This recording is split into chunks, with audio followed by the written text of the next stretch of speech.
गोटे पात्र में मटर नहीं जाए मटर को 2-4 घंटा बतुरी देवे बतुरी देला प्रेसर में ताको लुण हल्दी पकईकि हुइसिल मारिदेवे जमी सीझी थी मटर सब गोटा गोटा थी चाहिए आप आलू भी पकई पारे आ गोटे जगार पियाज गुंड गुंड काटे रसुण कंचा लंका छेचिकी रखिए ताकू सब ना आलू चॉप करवा ए गोटे पात्र तेल कर बसवे ता तेल फुटण पकेबे ता पियाज आ कंचा लंका रसुण जो छेचा होता पकईकि भाजीदे भल भाजीगला सीझा आलू को छोट छोट पीस करके भल कि कड़े पकई टे भाजबे भाजी सारा पर चकटी देवे भल कि ताकू सब छोट छोट गुड़ा करके चेपटा चेपटा करके साइज करके गोटे थालिया रखिए आपड़ जो साइज चाहिए से साइज करेंगे गोटे जगार देखो बेसन नहीं लुण खाଇବା सोडा टी पकेबे से गोटे बैटर भल कि गोलेबे से जमी बहुत पानिया न हो जमी आलू चॉपटा तादे बुड़ा हो छणा हम ना देखो गोलौची गोलेबे जमी बेसी पानिया न हो देखो गोलौची देखो यही टाइप बैटर करेंगे जमती कि आलू चॉपटा छाणी हम तादे बेसन जो गोड़ई थी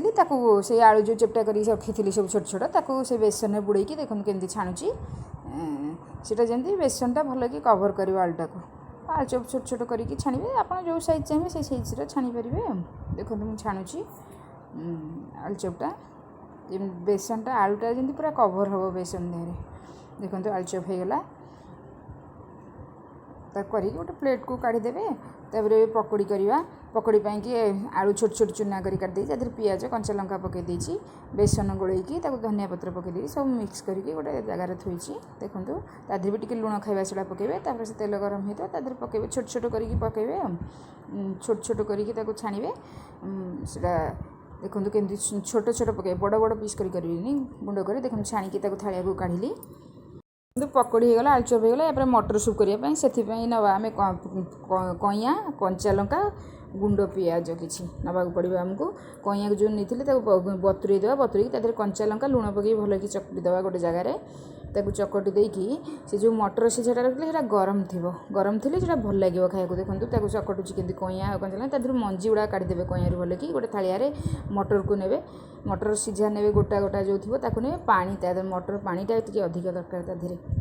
ताकू नहीं तादे पियाज पकईदेवे धनिया पत्र पकईदेवे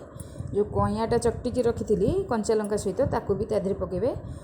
देखो पकाउची कईया कईया पानीटा पकईबे तादे कईया पानी पड़ला तापर जीरा लंका गुंड पकईबे आपन जति राग खाइबे से अनुसार पकईबे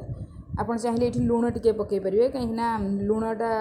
आप टेस्ट अनुसार पड़ो देखो लंका भी पड़ता आप से अनुसार पकईबे पकईकि गरम गरम से खाइबे खाइले बेसी भल लगे।